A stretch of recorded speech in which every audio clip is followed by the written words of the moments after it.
기자 의견을 좀 강하게 키우려고. 특위와 연속으로 진행하는 제72차 민주당 원내대책 기회를 시작하도록 하겠습니다. 정정은 원내대표 모두 발언 드리겠습니다. 먼저 염수정 대주교님의 염수정 대주교님의 추기경 선임을 축하합니다. 국민도 많이 축하하고 있습니다. 분열과 갈등에 빠진 우리 사회의 큰 어른으로 많은 역할을 기대합니다. 교육부와 새누리당이 역사교과서를 국정화시키겠다라는 작태는 유신시대로 회귀하겠다는 것입니다. 시대의 착오를 넘어서 시대를 역행하는 회의적 발상이고 잘못된 방침인 것입니다. 선진국들은 오히려 교과서의 자율성을 강화하고 있는 것이 현실입니다.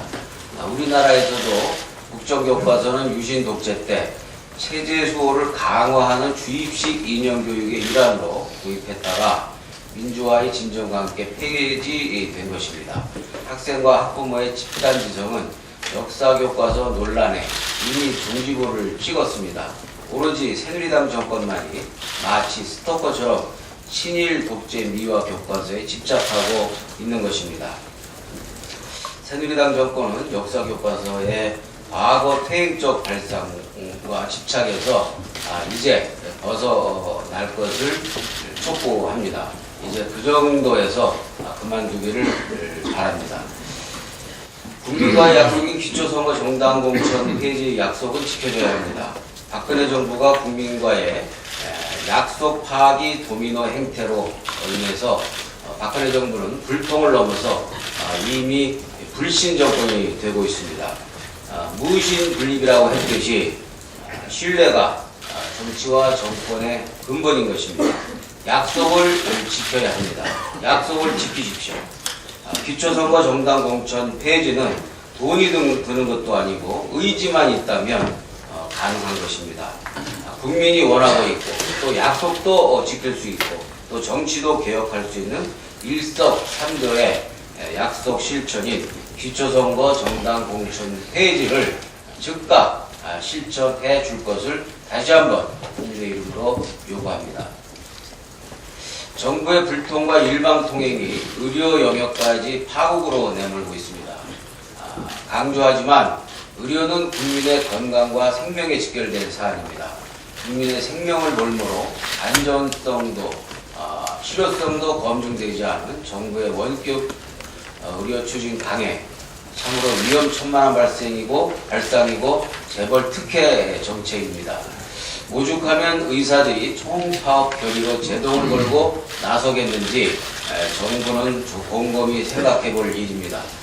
재벌 특혜 경제 논리가 국민의 생명과 안전보다 앞설 수는 없는 일입니다. 정부의 의료법 개정안의 국무회의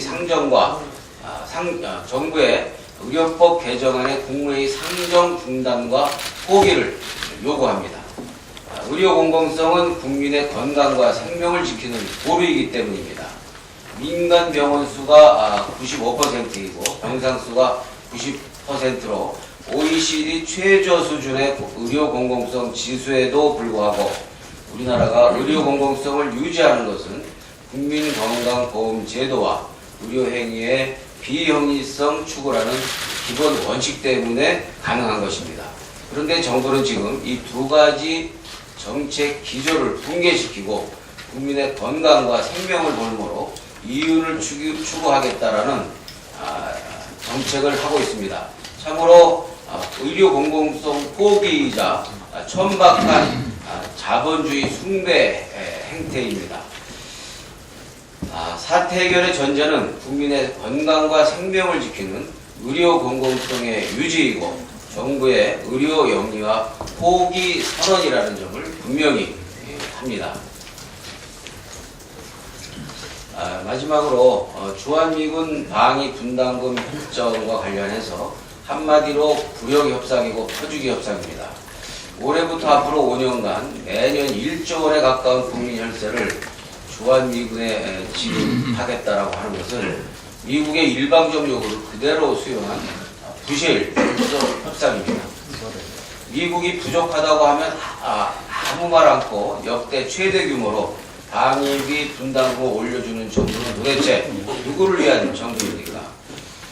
그러니까 지난해 4월에 미 상원 군사위원회에서 채택한 해외 기지 주둔 비용 보고서에 이런 말을 담고 있습니다. 주한미군이 분담금을 공돈 취급한다라는 이야기를 하고 있고 지적하고 있는 것입니다. 한마디로 주한미군의 방위 분담금은 이른바 보험 취급을 당하고 있는 것입니다. 민주당은 국회에서 이번 협정의 비준에 대해서 엄격하게 진행할 것입니다. 소요에 따른 협상이 아닌 총액 협상이 된 이유 등 형식적 비준이 아닌 실질적 검증 작업을 진행하고 국민의 이름으로 엄중한 이 비준 절차와 검증을 진행할 것이라는 점을 분명하게 밝힙니다. 이상입니다.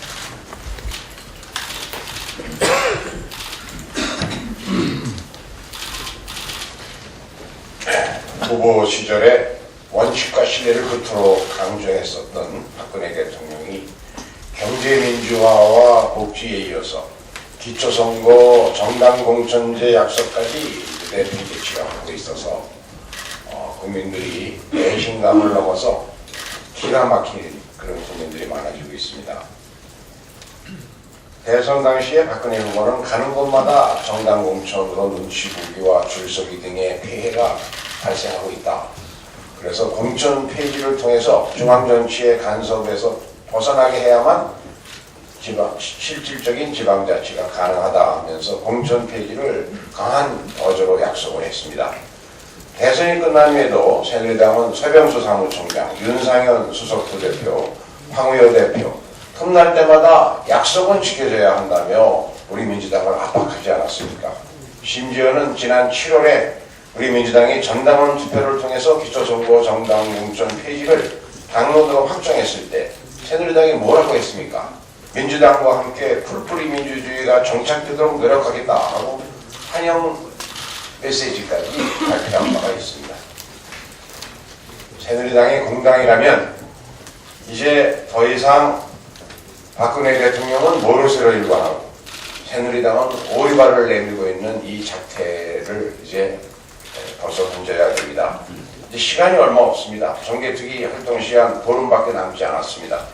설날 이전에는 적어도 게임의 룰을 확정해야 될 거 아닙니까? 정 결심이 안 쓴다면 최소한도 이번 한 번만이라도 한시적으로라도 국민에게 약속했던 기초선거 정당공천 폐지를 실천해보고 나중에 제도 개선안을 협의해야 될 것 아닙니까? 그런데 새누리당 일각에서 엉뚱하게 그 기초의 폐지론을 주장하는 사람들이 있습니다. 이건 마치 빈대 잡으려고 초가상칸을 태우겠다는 발상인데 생뚱맞기 그지없습니다. 구독이 무섭다고 장을 담그지 않을 수는 없는 것 아닙니까? 마치 4년 동안 올림픽을 준비한 선수들이 정정당당하게 국민의 심판을 받을 수 있도록 공정하고 투명한 게임의 룰을 만들어달라고 주장을 했더니 느닷없이 그 올림픽 종목을 없애겠다고. 그게 새누리당이 지금 하는 행태 아닙니까?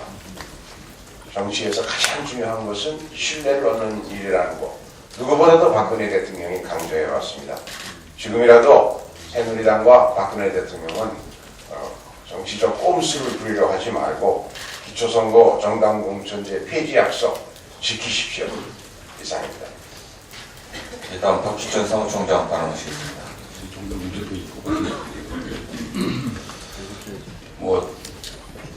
거의 비슷한 얘기가 되겠습니다만 박근혜 대통령께서 정부 부처 장관들과 송년 만찬 그리고 새누리당 지도부 만찬 등에서 10인종 시리즈를 하셨다고 들었습니다. 물론 흘러간 유머이기 때문에 썰렁한 개그이긴 했습니다만은 대통령께서 가끔 하신다고 해서 저도 한번 찾아보고 읽어보기는 했습니다. 그 말씀을 다 드리진 않겠습니다. 저는 신종 유머 시리즈의 핵심은 바로 역지사지라고 생각합니다. 그들의 관점에서 바라볼 때 바로 답을 찾을 수 있기 때문에 그렇습니다. 대통령께서도 이 점을 잘 알고 진실이라고 생각합니다. 역지사지야말로 소통의 어머니이고 신뢰의 아버지일 것입니다. 따라서 기초선거정당공천제 폐지 논란 또한 역지사지한다면 결단하지 못할 이유가 저는 없다고 생각합니다. 대통령께서도 박근혜 후보의 공약에 박수를 보낸 그때 그 사람들의 마음을 헤아려 보셔야 될 거 아니겠습니까? 아까 김지표 의원님께서 말씀을 여러 가지 했기 때문에 긴 말씀 안 드리겠습니다. 정당 공천 폐지를 통해서 지방의원들에게 또 지방자치단체장들에게 보다 더 자유롭고 독립적으로 의정활동과 단체활동을 할 수 있도록, 그래서 주민의 뜻을 더 충실하게 반영할 수 있도록 그 여건을 만들어 주시겠다고 얘기하지 않았습니까? 이러한 국민과의 약속, 어디서 많이 들어본 얘기인 듯 합니다만 아무 일도 없다는 듯 계속 갈 수는 없지 않은가. 이 말 누가 했습니까? 어떤 경우에 말씀하셨습니까? 아무튼 민주당이 기초선거 정당 공천제 폐지를 당론으로 결정하는 건 역시 단순한 정치적 고려 때문은 아닙니다. 국민과의 약속을 지키겠다는 것, 그 하나를 위해서 우여곡절 끝에 모든 당원들과 함께 결단을 내린 겁니다. 한 가지만 더 말씀드리면 결국은 국회의원들의 특권을 내려놓겠다는 게 아니면 무엇이겠습니까? 국회의원 특권이 여러 가지 있다고 합니다만 기득권, 가장 큰 게 뭡니까? 공천권 내려놓는 겁니다. 새누리당에도 다시 한번 촉구합니다. 대통령의 결단 뒤에 숨어 아무것도 결정하지 못하는 결정장애 이제 버려야 합니다. 국회가 할 일마저 전부 청와대에 미루는 이런 일은 더 이상 있어서는 안 될 것입니다. 잠시 후에 10시가 되면은 예정된 정치개혁 특히 소위원회는 반복되는 그런 논쟁은 이제 가감히 걷어내야 합니다.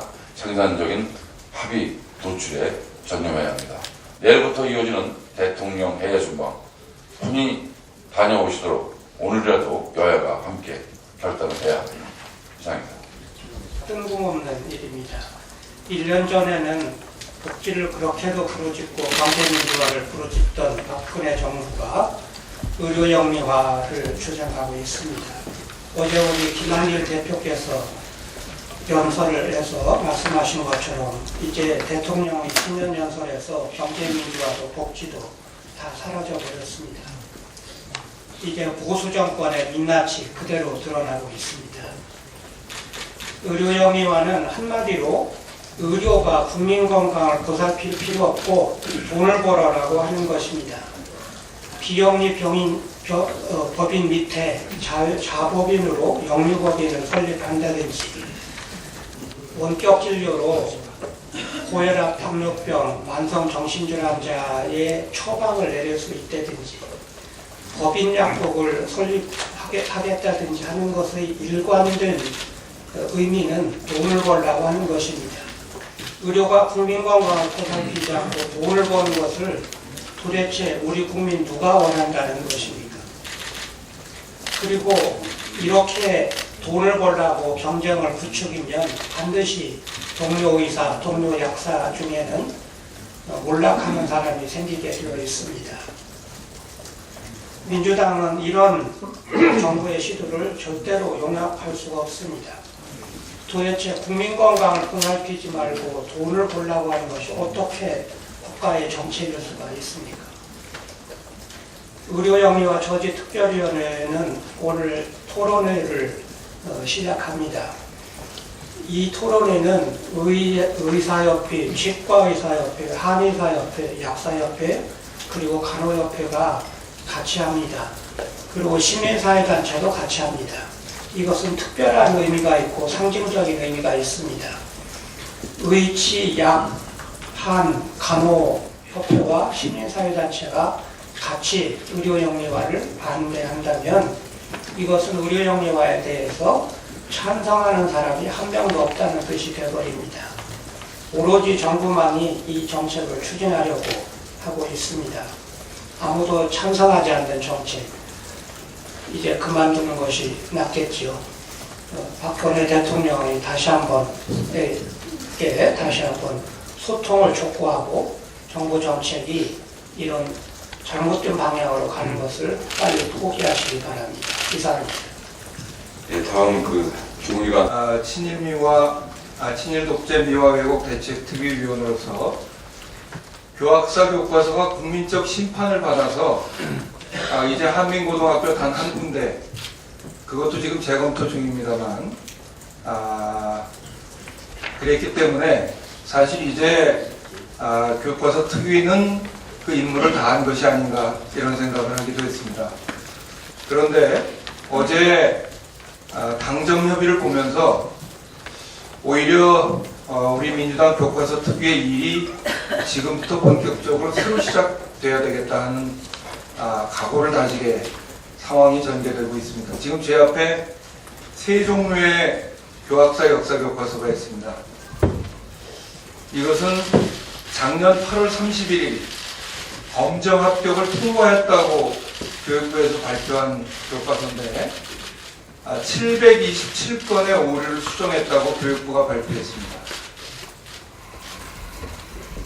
그리고 이것은 이제 모든 수정 작업을 다 거쳤으니 학교에서 이거를 가지고 채택 작업을 하라고 교육부가 배포한 소위 최종본이라고 하는 것입니다.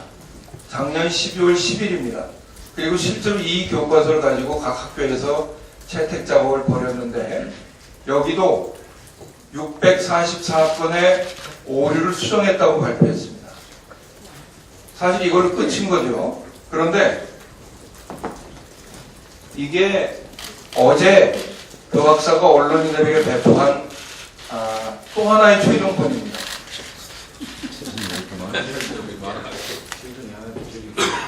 그런데 751건을 새로 수정했다는 것입니다. 제가 우리 교육부는 도대체 교학사 맞춤형 교육부냐는 표현을 썼는데 마지막까지 교학사 교과서에 수정할 기회를 몇 차례고 준 것입니다. 제가 계산을 해보니까 최종적으로 교육부가 발표한 것만 2122건의 오류를 고쳤다고 하는 것입니다. 한 페이지당 5건. 그런데 왜 교육부가 최종본을 또 하나 이렇게 허용을 했을까요? 사실은 2월 달에 학교 운영위원회가 예정되어 있는 47개 학교가 있습니다. 그 47개 학교에서 교학사 교과서가 이제는 오류가 다 고쳐졌으니까 선정해도 좋다 하는 것을 교육부가 뒷받침해주기 위해서 수정심의회를 작년 말에 또 한 번 열었습니다. 세상에 무슨 행정이 이런 행정이 있습니까? 그런데 그러면 이 교과서가 이제는 오류가 완전히 다 고쳐졌는가? 사실 이 교과서를 교육부에서 주지 않아서 어제 언론인들이 협조를 얻어서 저희가 어제 입수해서 분석을 했습니다. 어제 입수했기 때문에 사실 급히 살펴볼 수밖에 없었는데 그런데도 아직도 고쳐야 될 오류가 많이 있습니다. 여전히 친일 교과서입니다.